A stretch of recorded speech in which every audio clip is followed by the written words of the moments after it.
wishing I could be some sort of artist.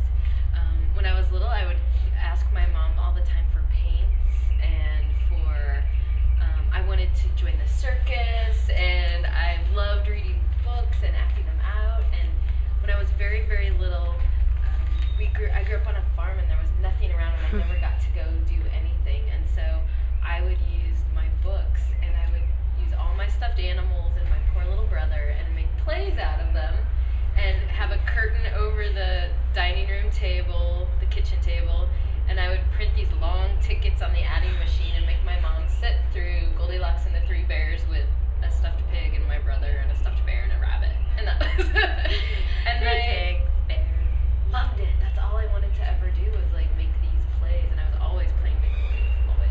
So I think that's kind of where it started. Yeah. When I was a child. Do you want to know how old? We do. When I was 3, my sister played piano, and I wanted to copy her. So I would always jump on the piano and start imitating her. For me, around 3rd grade, one of my teachers took me to audition for an off-Broadway show, and so that was my first introduction into the arts. For me, pretty much from the time I was born, my father is a dance teacher, and I was around it from literally the time I was born, and so I just developed a love for it right away. Ever since I was really young, I've been singing like in church and choirs and all this kind of stuff. And so I've always really been performing and doing art things ever since I was really little. But ever since I came to this school, I started doing more and more. And now it's been integrated into my life so much that I couldn't really live without it. I was a little kid. I remember putting on shows at my grandma's house and, you know, making my parents come and watch me jump around the trampoline to share, embarrassing but true.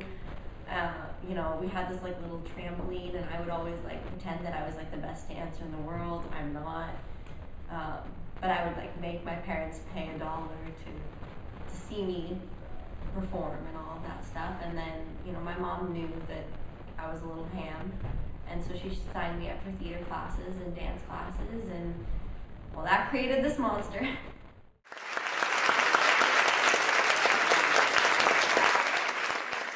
Do you even want to be dean, or are you just making some sort of feminist statement?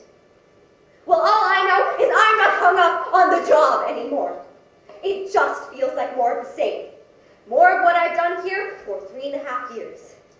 Touching all the bases, following all the rules ever since I can remember, and now, here I am, about to graduate. Or rather not graduate, because I've come up with the first vaguely selfish idea I've ever had in my life. And this place, this institution in which my parents have invested at least $70,000, won't give me credit for it.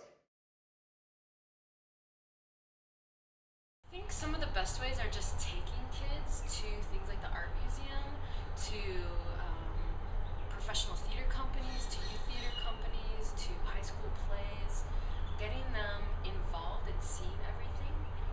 Going to festivals is awesome because there's music, there's dancing, there's visual art, there's all kinds of people, and that to me is what art is. It's teaching kids how to look at the world in a creative way, and looking at the colors and the sensory things of our world that make up our everyday lives, and finding the beauty and value in just those everyday things, to me is inspiring art in a child.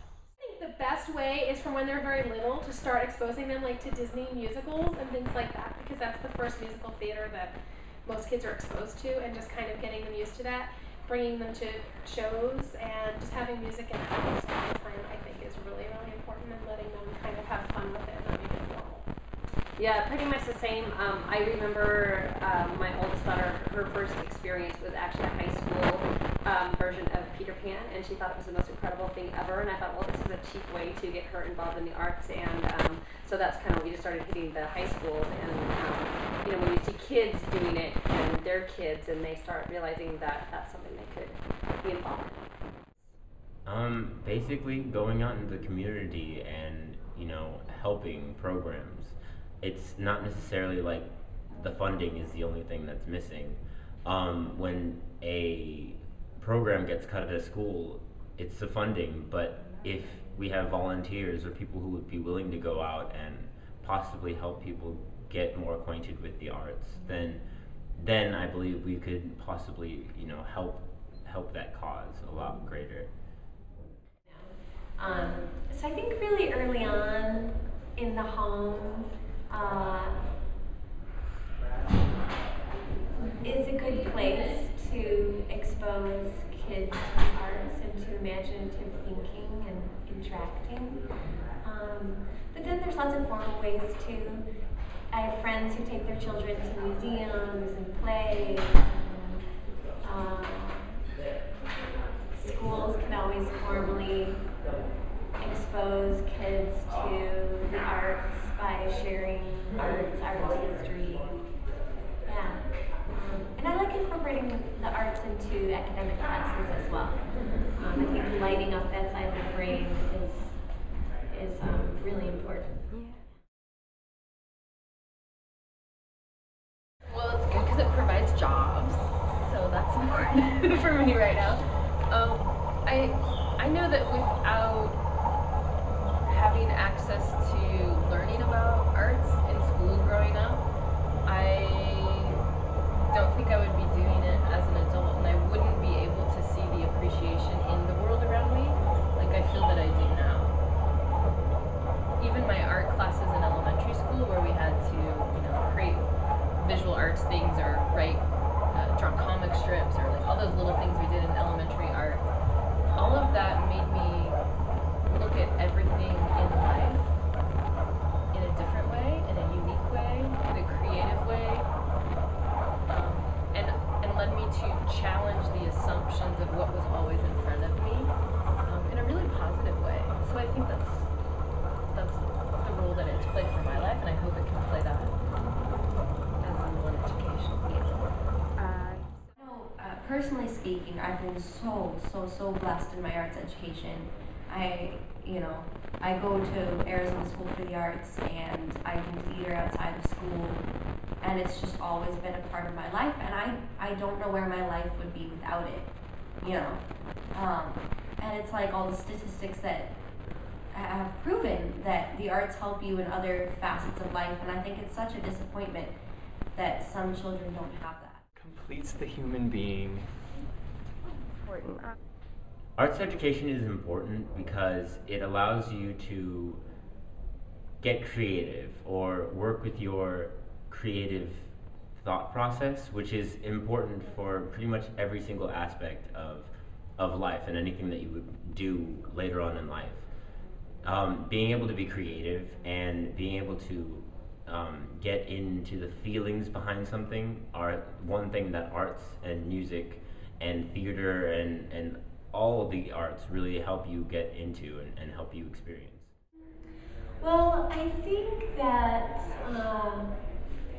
they've done a lot of studies about how the left side of the brain and the right side of the brain help each other, and so I believe in the neuroscience of it. I've noticed that when students are asked to translate their analytical insights into another language, whether it's visual arts or performance arts,